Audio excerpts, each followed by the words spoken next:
the instructions given by Trudeau to the judge, instructing the judge to look at 5 things, the first 3 of which are the truckers.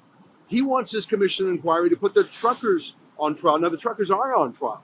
Some of them have been given absurd charges, like our friend Tamara Leach, who has already spent 49 days in jail before her trial for the alleged crime of mischief. I've never heard of that before. I don't think that happens anywhere outside of authoritarian regimes like Trudeau's favorites, Iran, Cuba, China. So the truckers already are on trial. Trudeau wants to turn this into a political show trial of them. As you can see, he wants to put on trial the misinformation and disinformation. He wants to put on trial their sources of funding. We actually have the information. We know what the sources of funding were. Both GoFundMe and GiveSendGo testified that the vast majority of donations were from Canadians. That's why Trudeau seized their bank accounts. No, this commission of inquiry, if the judge follows the law, will be testing whether or not Justin Trudeau abused the law, broke the law by invoking a civil liberties emergency and declaring martial law. The truckers, I'm sure there are a lot of government lawyers on Trudeau's side who want to put the truckers on trial, and it wouldn't surprise me if some of that happens. Remember, truckers will be witnesses here, including Tamara Leach herself. But I think that if the starting few days are anything to go by, I think this commission of inquiry might actually yield us an interesting set of facts and conclusions that the bailout media, the regime media, have not shown us so far. I hope that the lawyers hired by this commissioner are actually interested in doing their mission. I don't want to give into a conspiracy theory that this is all a stitch-up. I mean, I understand that the judge in question is a liberal and has been a liberal donor. I don't think you can hold that against him. Judges always have a political past. They used to be lawyers. They were looking to curry favor to get appointed. I don't think we can say resolutely that this is an inside job just because you're in Ottawa and you have a judge with a liberal past. I don't think you can write off his work here. I actually am encouraged. It's still very early days. There's 6 weeks to go. We really haven't got into the meat of it yet. But if these first few days are anything to go by, these lawyers and this judge and these witnesses and this testimony is very different from the regime narrative of January, February, March, where they tried their best to demonize the protesters as some sort of violent January 6th insurrectionists. Now, I don't think that's going to be borne out at all. Now, we at Rebel News take our job here very seriously. As I told you yesterday, we have booked an Airbnb with 4 bedrooms and a living room that we have transformed into a little studio. And we are basing our reporters there. We're just a quick walk away from the library and archives. We're so close by, and we did that on purpose. So we have quick access here. We don't need to hire cabs or anything. We can literally walk here in 5 minutes. And we are going to be here every day. Now, it's 6 weeks, so we're not going to have the same people here for the entire duration. We have our William Diaz-Berthiaume, our outstanding and bilingual Ottawa reporter. He's going to be here every day because this is his hometown. But others from our team will be cycling through the Airbnb. Efrain Monsanto, our head of video, Kian Simone from Alberta. Of course, I'm here for a little bit myself. So we are going to cycle through 15 of our Rebel reporters. Alexa Lavoie, Lincoln Jay. Some of these people made their name in citizen journalism during the convoy, so they're going to be back. But this time, it's not going to be a battle in the streets. It's going to be a battle, well, in the court of public opinion, but more importantly, in this quasi court of law. I'm excited about it. You're going to see all the Rebel faces you've come to know and love. Here's what you're going to find at our homepage, truckercommission.com. First of all, I was talking to Efrain, our head of video. We are now going to embed the full live stream of the commission itself completely. Every word, every utterance will be embedded on truckercommission.com. That should be up by the time you see this video. So if you are super interested in this, you can literally watch every moment just beamed straight from this building to you at truckercommission.com. Second of all, we're going to have curated little video clips. So, if you want to watch 6, 8, 10 hours a day, fill your boots. But we are going to have editors cutting interesting clips, like, for example, this one, a lawyer for the Justice Center for Constitutional Freedoms. Take a look at this guy.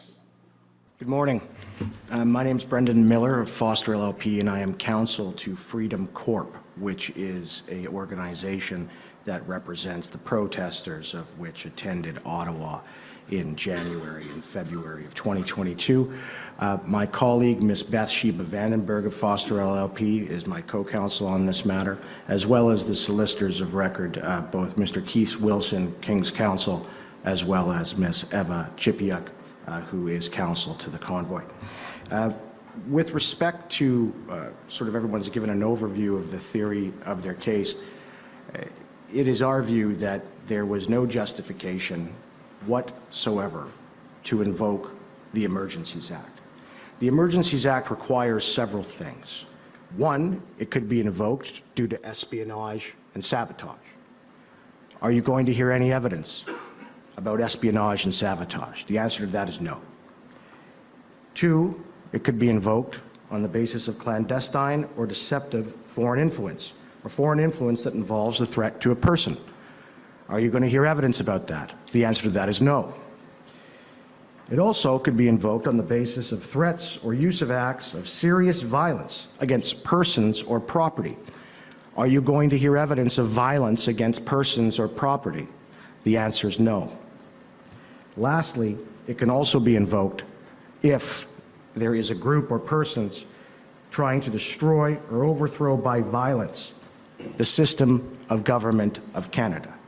Are you going to hear evidence about individuals trying to do that? The answer is no.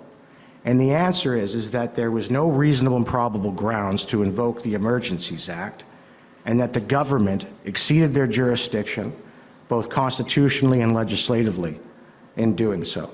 Thank you. Smart guy. That's Brendan. And here's our friend Alan from the Democracy Fund yesterday. Take a look at him.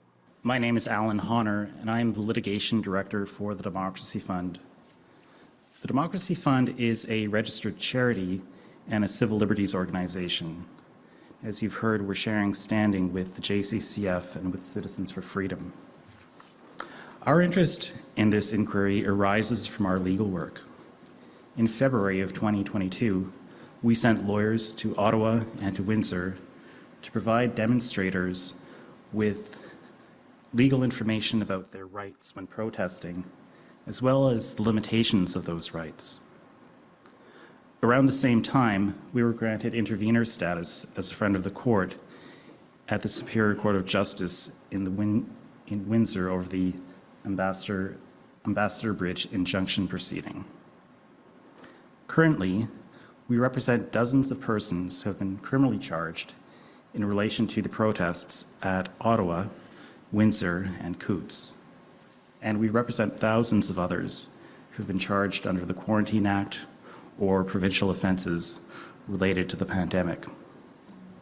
We've also brought applications before Superior Courts and the Federal Court of Canada, challenging laws related to the pandemic.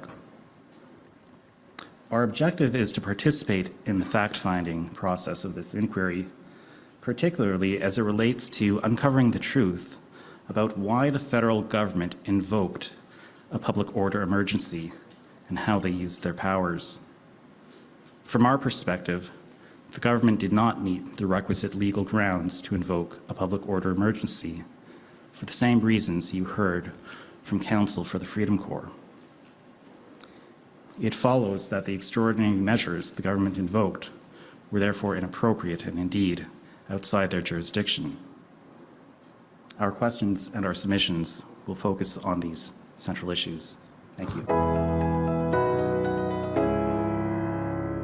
What you just saw was an excerpt from my nightly show, The Ezra Levant Show.